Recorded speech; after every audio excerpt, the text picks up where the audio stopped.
Sketch Itay na kunwari bes, nagmo-move on pero secretly hoping for comeback pala. Ay, hindi ko naman sinasabing ikaw yon sa mga oras na ito na naghihintay ng text niya ngayon habang ikaw ngayon ay nandyan sa loob ng taxi o nakasandal ngayon dyan sa salamin sa loob ng UV Express o kaya naman sa may bus. Ang daming sinabi. Pero alam mo, bes, sabi nga nila, hindi naman sa hinihiling mo na mangyari yun, no? Pero isa lang talaga daw sa pagsubok ng pagmamahalan yan. Yung minsan nagkakatampuhan, minsan nagkakalamuan, pero ayaw mo naman mangyari sa'yo at ayaw mo naman sanang humantong sa hiwalayan. O, diba? Tapos ngayon, nung mapagtanto mo, yung mga kakilala mo o kaya naman yung mga nabalitaan mo biglang okay na. O, di hoping ka rin na baka mamay maging okay din kayo anytime soon. Diba? Patunay lang talaga to, best, na people go through ups and downs and it's normal. Yeah. The important thing is in the relationship naman talaga, best, ay mahal nyo ang isa't isa o kaya naman you love each other sincerely. Sincerely?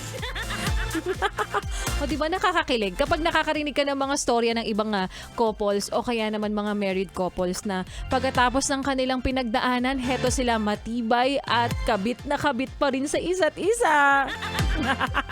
Kaya para sa iyo, best, na looking forward for for 2026 na magka-jowa na, ayun, tagal.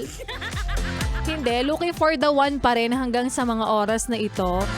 Huwag kang mawalan ng pag-asa. Oo, kapag nahanap mo na yan o kaya naman tong taong to, nakita mo na siya at na-decipher mo, na-decipher na ito na yung taong gusto kong makasama habang buhay. Sabihin mo na agad ang magic word. Mahalin mo lang ako ng tapat. Iiwan ko na yung 14. Ay, salawahan. Maayong hapong muli sa mga maot at gwapa na best mo nating nakikinig. Kasama nyo na nga po, kachismisan, katawanan, kakwentuhan at kaututang dila rin ng #Young and Fresh na si DJ Laika Barista na may singaw ngayon. Nahirapan ako bigla. Alam mo, at some point, napagtanto ko lang din bigla na parang okay din pala na may singaw ako kasi parang nadadayet ako bigla. Parang ang dami kong pagkain na gustong kainin tapos nung napagtanto kong may singaw ako, napapakaunti lang yung kain ko. So, now you know, guys. The secret. At para sa'yo, kuya, ate, lolo, lola, nanay, tatay, nag-aabang ka pa rin ba ng swerte? O kaya naman ay libre? Alam mo, dyan naman tayo mga Pinoy magaling sa sa manlambing ng libre, mag-alok ng libre. Kung babawian mo na ang ganda-ganda mo today, alam mo, baka naman magpa-burger ka naman dyan. Ganyan, no? Nadadaan naman talaga yung mga tao, which is true naman. Kumbaga, proven and tested na to. Kapag nilambing mo sila, may mga nanlilibre talaga. So, go mo lang yung powers na yan. Talent yan. Oo, yung kakapalan ng mukha, talent mo yan. Huwag ka mag-alala, best, dahil namimigay pa rin at dire-diretso pa rin ang pinamimigay na libre ng 101.1 Yes the Best. Namimigay pa rin kami ng libreng kalendaryo, of course. Namimigay pa rin kami ng libreng mugs, t-shirts, at mga apron. Napakadami. At bukod dyan, meron din kaming libreng papares para sa inyo. O, diba? Pares yan. Ano ba naman yan? Saan ka ba nakakita ng ibang stasyon na nagpapalibre ng pares? Abay! Small thing, kami lang yan sa ngayon. Oo, kasi pag ganyan na, yung iba manggagaya. Charot! So, heto na nga, best, abangan mo lang ang libreng papares ng 101.1 Yes the Best sa inyong lugar dahil kami ay laging naglilibot-libot. Ay, nako,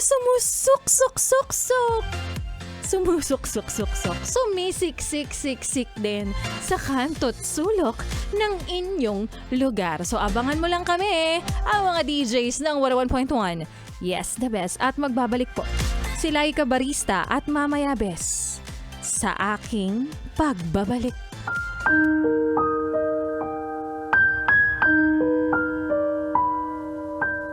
Bes, naniniwala ka ba na kung sino pa raw minsan yung mga taong nakangiti, tumatawa. Sila pa raw yung mga taong may matinding pinagdaraanan. At yan nga, bes, ang kwento na ating mapapakinggan mamaya sa aking pagbabalik para po sa ating Laika Barista Moments. Pero ngayon, syempre, ituloy muna natin ang pakikiminaw mo para lingaw. Ate, kuya, mama, papa, di rin naminaw sa amo Kasama rin ang susunod nating kanta na para sa mga hindi makapaghintay na siya ay makasama na at makadaupang palad na dahil sabi nga nila, the more you pigil, the more you gigil. Ayan, para yan sa mga long distance relationship, nagigil na sa isa't isa. Kaya naman heto na ang Sex Bomb Girls para sa kanilang kantang. Ano ba tong kantang to? Ay, kasi nga kanina, yun na yung pinlay ko, di ko na mapipigilan. Pero ito, para sa mga taong nag-hold on pa rin kahit ilang beses na sayong nagtaksil, kaya paalala ni Madam Inuts, ikaw daw ay isang inutil. Kakaloka. Dito pa rin sa iyong paboritong istasyon, nakabanding ang 101.1. Yes, the best. Ano ba kayo mga inutil?